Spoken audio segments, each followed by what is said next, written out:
Welcome to the Soul Searching Girl podcast, where healing happens.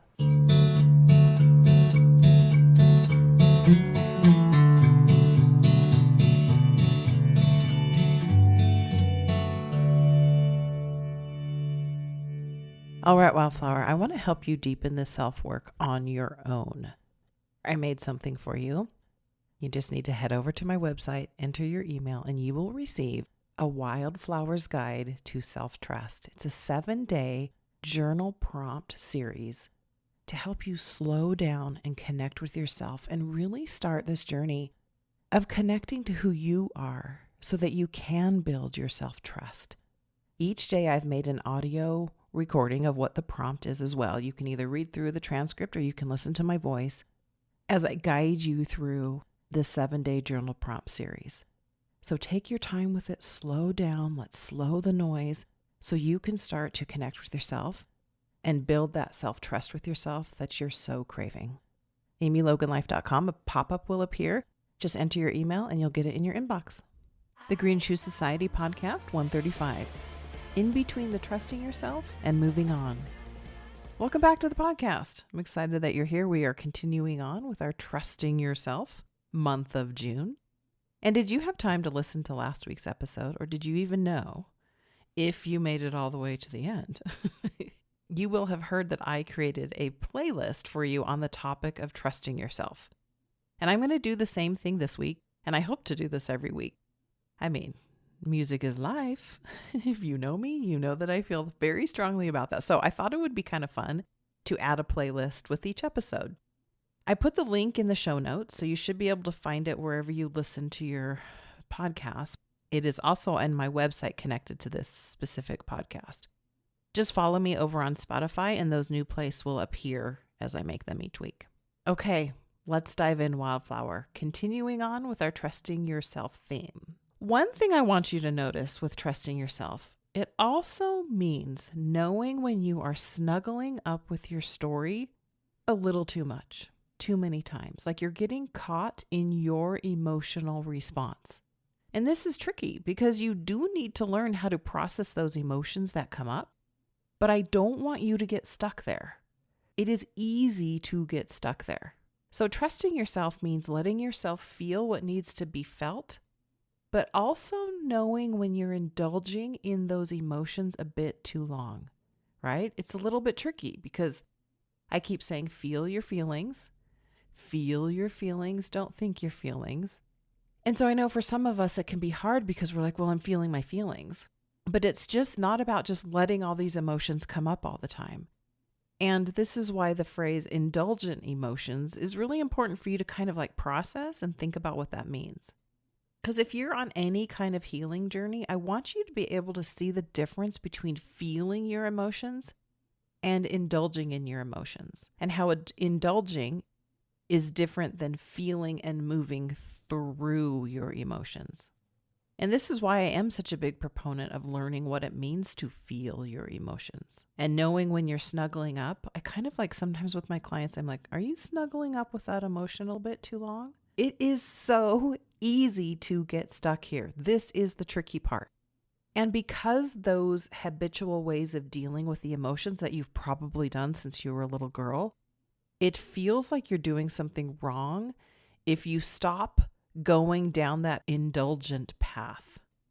The most common indulgent emotions are worry, confusion, anxiety, overwhelm. The trick is when you can get to the place of awareness that you are indulging in your emotion, then you can do something about it. But you can't really do anything about that emotion if your habitual way takes over and you can't make sense of anything in the moment. So I want you to think back to the last time you were struggling in any area of your life where you gave in to the worry, to the anxiety, to the confusion, to the overwhelm. What was it like? Did it help? Learning to trust yourself is the piece of this puzzle that will give you the freedom to move on after you've moved through. But you have to know the difference between indulging in an emotion and when you're properly feeling it to heal your way through. So because you have enough life experience to see how you deal with life when you get triggered or you get stressed out or you get scared and confused, like you have enough lived experience to know when these big emotions are showing up for you. I like to call it yielding to that emotion. We say to ourselves, this is just the way it is.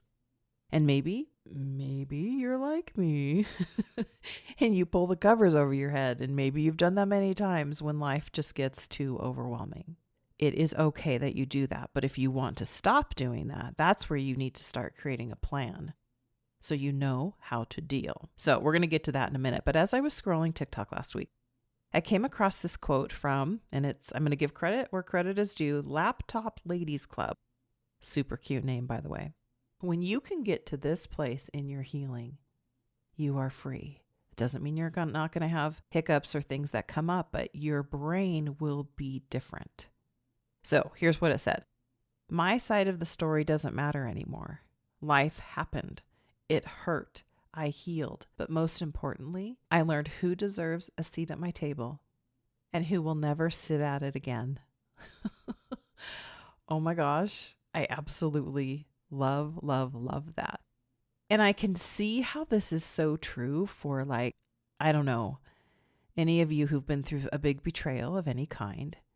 It is easy to stay in the round and round and round and round when you have the same conversations in your head with that person. But I want you to know, when you get to this point in your healing, you are free. And I experienced this last fall when my whole world turned upside down again, when I really dealt with some trauma that I've had in my life. And I've spoken about this on past several episodes, so go back and listen to those. But when you get to the place in your healing, when you no longer need anything from the people or the institution or the company or anything that you have been holding on to, the ones that caused the pain, right? The ones that did the harm. When you get to that point of not needing anything from them, you're free. What we want is we want for those people who have hurt us. We want for them to see our pain because we think if they see our pain, they'll stop doing that thing. That is the place, like I've referred to, it's like hitting your head against the wall. You can't go back to the place of abuse to get the healing you want. And that is a tough pill to swallow. You want someone to witness your pain, though, to see how much pain you've experienced, when really what we need is for ourselves to see it and to feel it and to get ready to set boundaries or to pull away or do whatever you need to do so that you aren't swept up into that cycle anymore. And this means you're going to have to feel your feelings all the way through as many times as needed. And because we're all different and we all have unique situations, we have you who are a unique wildflower, all the things that make you up, you're going to have to feel it every time instead of stuffing it down. Be willing to feel. You are so close to having your breakthrough, wildflower. I know it.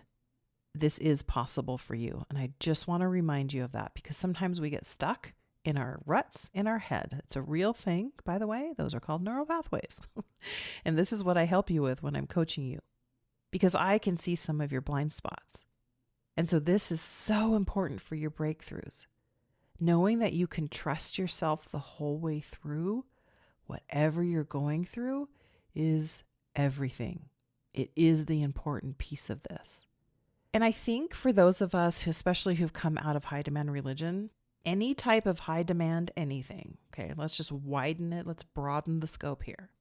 Most of us have been conditioned to believe that someone else knows better than you. They know better, right? We've been told who the authority is, and it's not us, women.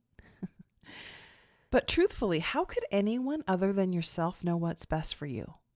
The problem is we get in our head that there are other authority that knows better than we do, and we may just on a subconscious level just assume that you don't know what's best for you. But this is why I am all about you trusting yourself over and over again. Doesn't mean you're going to get it right every time, but you still have to keep showing up for yourself. So if you struggle with yielding to your emotions and indulging in them a bit too long, like it's a snuggle blanket, like I've mentioned before, I want you to try this. The next time that happens, I want you to give yourself time to feel. Let those emotions, we don't need to bat them away. They're real, they're valid. But then I want you to set a timer for those feelings, especially if you're new to this. Set a timer for your feelings. Let yourself have a full-on breakdown, a big cry sesh, whatever you need to do. Or maybe you're just in your bed with the covers over your head.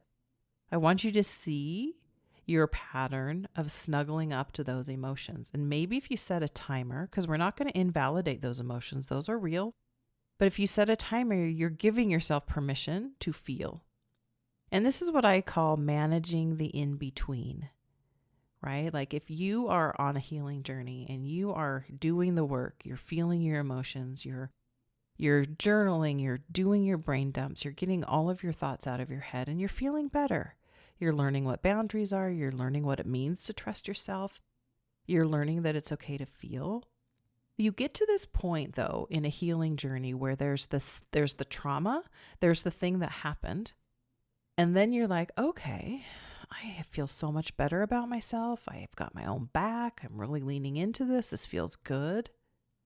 The in-between is the space like, but the next time this big thing comes up and I can see this is a habit and you want to stop that, it feels weird. It feels really weird because you're like, but I always know what to do when I get to this place. I know what to do and I slip into those indulgent emotions. And so it feels strange to not do that if you're like, but I want to do things differently this time. That's the in-between. It's kind of like if you, I don't know, you're quitting a job that you've been at with forever and you're trying to trust yourself along the way. And you're like, I need to quit that job. It's time for me to close that chapter. And then you do it. And then you freak out because you're like, I don't know what I'm doing next. I don't know what comes after this. What is happening? This is the space that you learning to trust yourself is going to matter the most. Because it is easy to slip back into those neural pathways, to those emotional habits that it feels very natural for you to have a freak out or to break down and to cry. None of those things are wrong, by the way. I'm talking about when you get to the awareness point that you don't want to keep repeating what you've been repeating for decades. And so you're in this in-between space of like, well, I know how to freak out. I know how to go down that road, but I don't want to. So in the in-between, what is coming up for you is uncomfortable. What do I do? I've always responded this certain way. And this happened when I was figuring out what I want to do with my place in my family, with my mom and siblings. I had a certain response, and I didn't like that response anymore. And I knew that my response to a trigger, which maybe it was a text, maybe it was a phone call, I'd freak out and get mad and go, why? You know? And I had to get to the point in my in-between of seeing my response, my behavior. I had to get to a point and go, well, if I don't do that, what do I do? What do I think? What do I feel?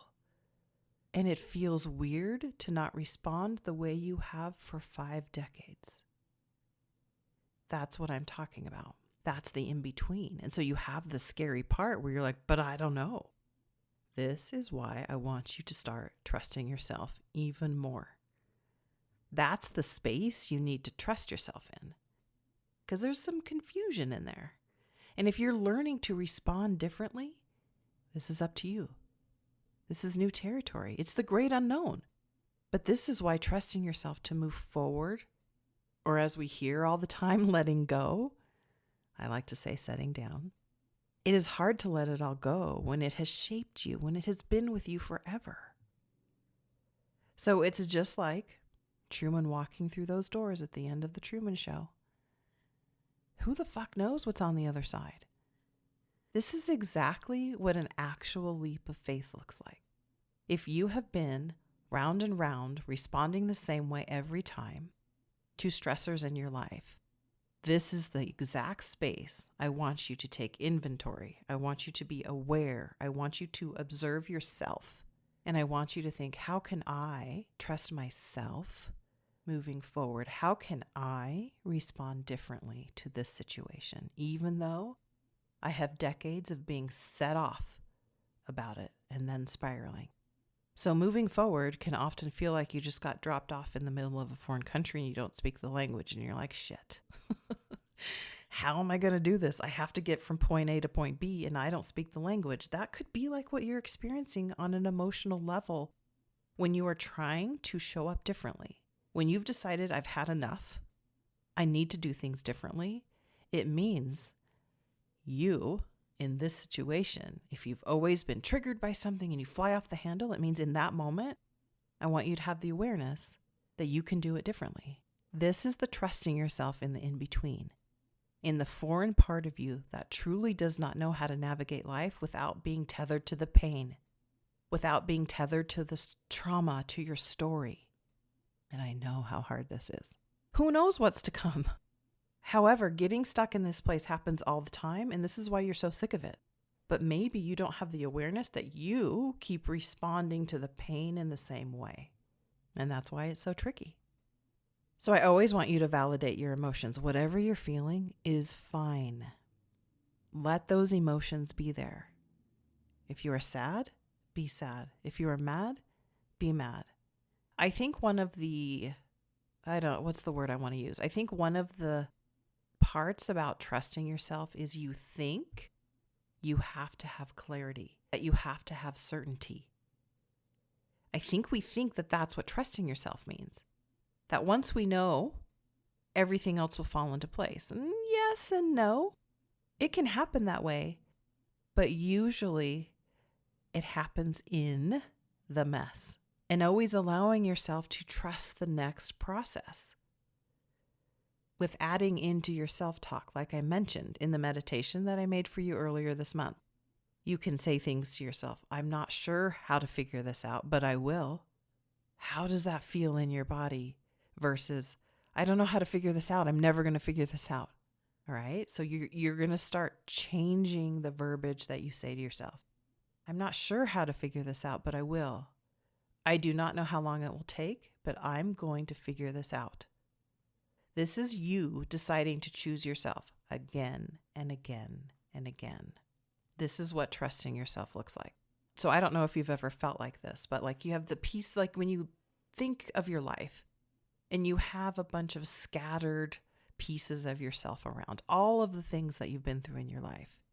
And you look at your life, when you look at that and you can see the mess, right? You can see the mess of your life, the parts that you think are messy. And then you get overwhelmed and you struggle with all the overwhelm from thinking they're scattered parts. So if you close your eyes and you see those scattered pieces of yourself, what if the next time this happens, I want you to say to yourself, wow, look at me scattered about, feeling like a mess. Maybe I can just be the observer of it all and not attach a negative meaning about me to the scattered mess. Maybe trauma from childhood, maybe being scolded by a teacher, maybe a fight with a friend, maybe SA trauma, maybe having your parents divorce, maybe you having a divorce, maybe losing your job, losing your religion, maybe having life not turned out the way you thought it would. Insert all your stories. When you're looking at your unique scattered mess of a life, you experienced all of that. You have lived through all of that.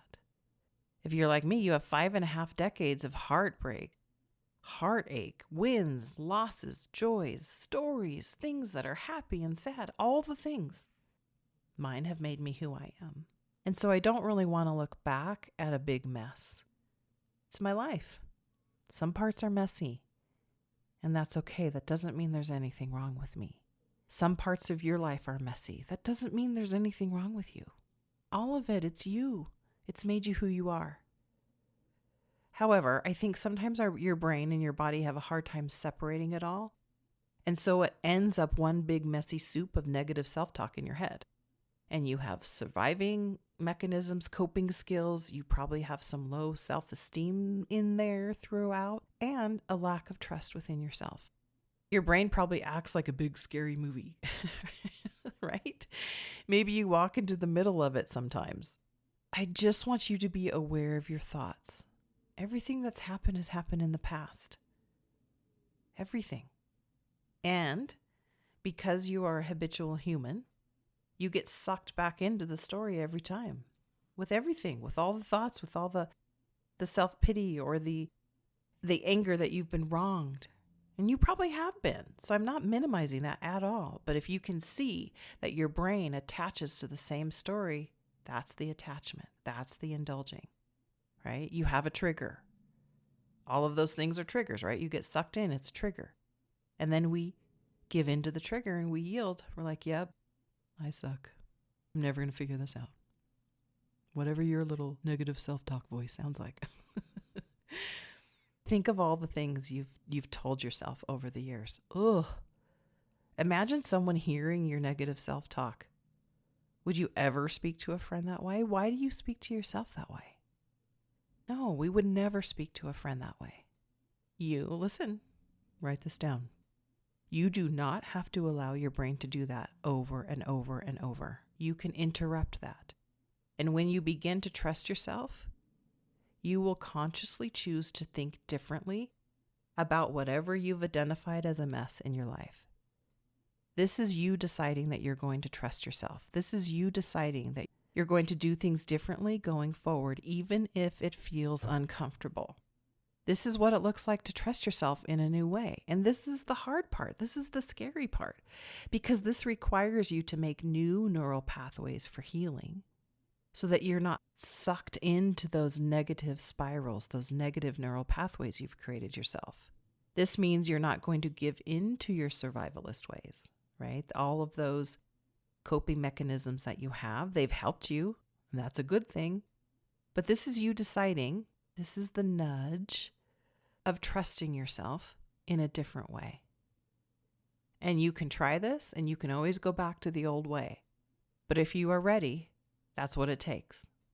This is why a few episodes ago I shared with you my one and only awareness tool goal that I made up for myself to recognize when I was ruminating and worrying and repeating my story to myself over and over. Remember what that was? I don't think that way anymore. Now, changing a thought isn't as easy as that, but to me it was an awareness tool that I could go, oh, I can indulge in that way of thinking, or I can decide there's a different way.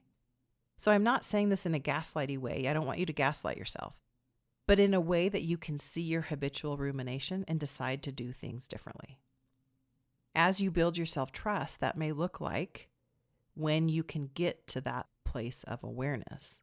Of course I feel scared, mad, sad, angry, and that's okay. My emotion is valid.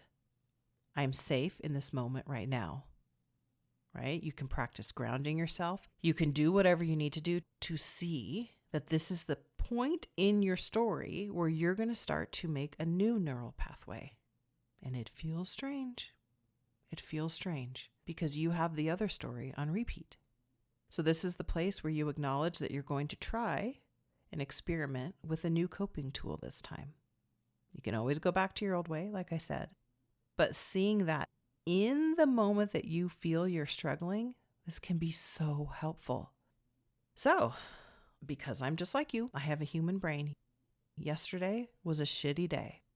And this is the place that I've gotten to in my healing. I know when I have a day, I let all those emotions that I have maybe have been building up within me, I've been holding on to them. I let them just land. I let them come out. And I allow myself to feel. And I told myself yesterday, when I could get to the place of the observer of my sadness, Amy, it's okay to feel this. This emotion will not last forever. This is a moment or a day of big emotions. And I said to myself, literally, I'm going to ride this wave, knowing that tomorrow, which is today, will be better. So there are a couple things that I didn't beat myself up over. I allowed myself to feel whatever came up for me yesterday. And I just said, yeah, I am having a tough day and I feel very sad today. And I just let that be okay. And the difference is what I used to do was I would pile on top of that a bunch of shit talk about myself. And what I can tell in my own healing is that yesterday, I just need to be gentle with myself and ride the wave. And that's what I want you to do too. I cannot tell you, well, I am telling you, the difference you're going to feel That's what it means to be gentle with yourself, that you're going to ride the wave and nothing's gone wrong. You're just having big emotions. I'm giving yourself permission to do that. Let that be how you start to change your neural pathway. The triggers you get, it's okay. Learning to trust yourself means you're going to have to feel that uncomfortable in between that I had just explained a little bit earlier. A feeling will not hurt you. I want you to look at your emotions in your body as a vibration. Your emotions are a vibration in your body. And once you allow that emotion to be there, you process it, you feel it all the way through. And this is the key. You don't make that mean anything negative about you. When you do this, you are deepening the trust you have with yourself. And this is what it is all about, Wildflower. Trusting to have your own back. Always. Oftentimes, though, it is our people-pleasing tendencies that keep us from trusting our own self. We put other people's projected needs and feelings above our own. Okay, I'm going to call you out for a second. Do you do this? Do you think, well, I need my mom to feel this way, so I have to do this thing, or my sister, or my boss, or my friend? If you can see that people-pleasing is getting in the way of you going after what you want in life or feeling what you want to, if you're trying to please all the people, that's definitely getting in the way of you taking ownership of what you're feeling.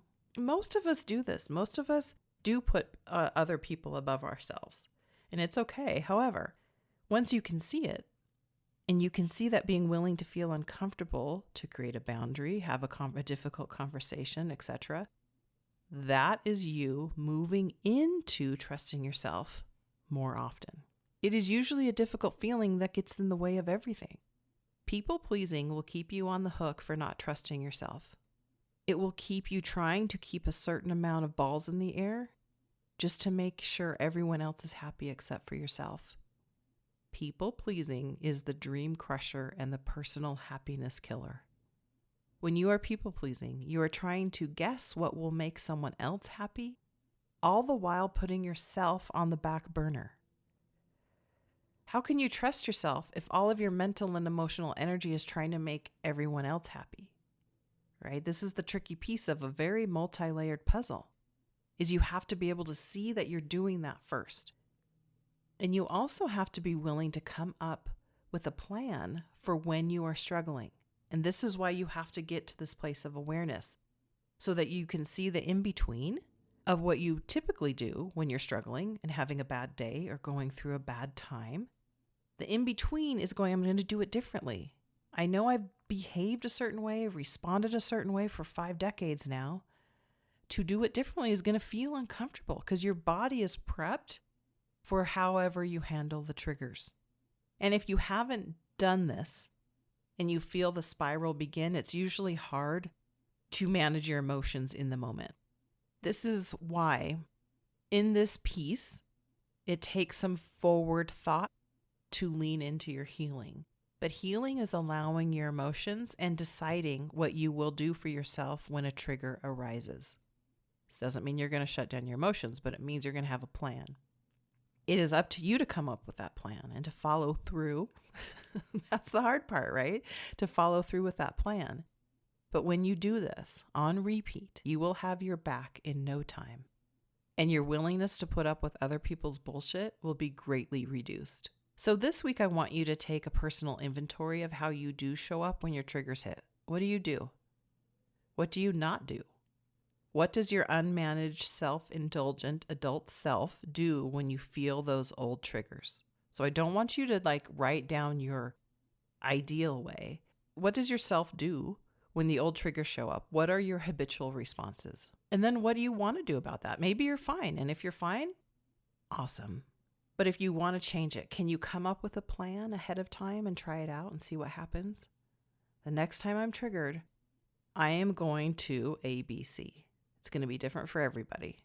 But I want you to just say, what would be different than how I currently respond? These steps are going to help me deal with it differently. This is kind of like you overriding your default setting. And it's going to feel strange. Just know that. Because you're going to be like, well, wait, I don't I don't have to respond to this text in the way that I always do, moaning angrily before I even respond. No, I can just go, oh, so-and-so texted me. Huh. Right? Instead of bringing all the stories to the front that you normally do. It takes practice and a willingness to change the ending of your story. I'm going to say that again. It takes practice and a willingness to change the ending of your story. The problem is that your inner knowing, your self-trust, gets very dulled when you keep putting everyone else above you. They become the priority, not yourself, and so therefore, how do you trust yourself? So in order to dust off the blur of lowered self-trust, you have to practice allowing uncomfortable emotions to be present. So, self-check-in. When you start to feel uncomfortable, we're going back to your unmanaged self. When all those too familiar emotions, difficult emotions creep in, do you curl up in a ball on your bed? Right? Fetal position is a form of protection. So we probably have all done that at least different times in our lives. Do you eat until you are uncomfortable? That's one discomfort replacing another. Do you keep yourself so busy with life that you don't even have time to feel, thus avoiding life? Do you endlessly buffer with your favorite buffering activity? How do you start to disconnect from yourself? Because when we do these things, we're often disconnecting from ourselves, and we slip into those indulgent emotions. So I also want to tell you, this is just a reminder, don't judge yourself for any of these coping mechanisms. I've done them all. I just want you to observe your own way of dealing. Whatever you have done to get to this point in your life, you have survived. And that is amazing. However, for most of us, when we get to the point in life where we can see we have been surviving, and we want to not only survive, but really start living the life that we've always dreamed of, that's when we have to start making changes. The bottom line is trusting yourself has everything to do with your own brain, your own feelings, and not someone else's. And just like me and maybe you leaving a high-demand religion, a high-demand relationship, a high-demanding job, once we receive new information like the truth of any given situation, we get to decide what we want to do with the new information. You get to do, you have to move through. You get to do what it takes to leave. And then you leave. If a partner betrays you, same thing. That's not you not trusting yourself. That's you having new information and making a new decision with the new information. However, most of us think there's something wrong with us. I have trust issues. I can't do this again. No, it's in the in-between. You trusted until you had new information and then you changed your mind.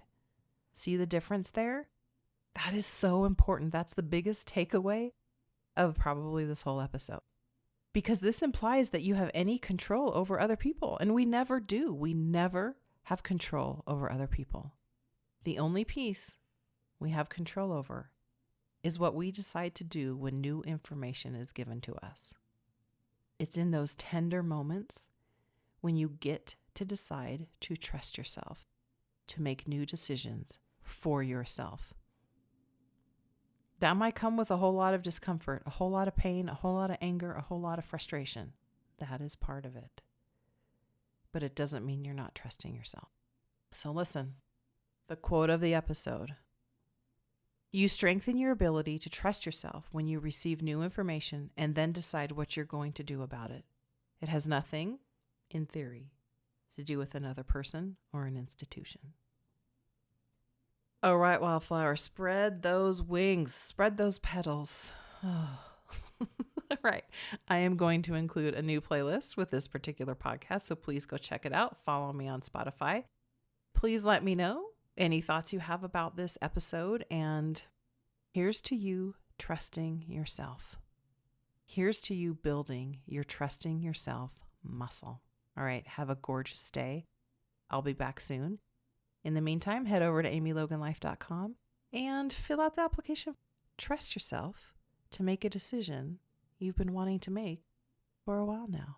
And I will help you get busy making the life you want. And I will teach you what it is to really process your emotions. All right, until next time.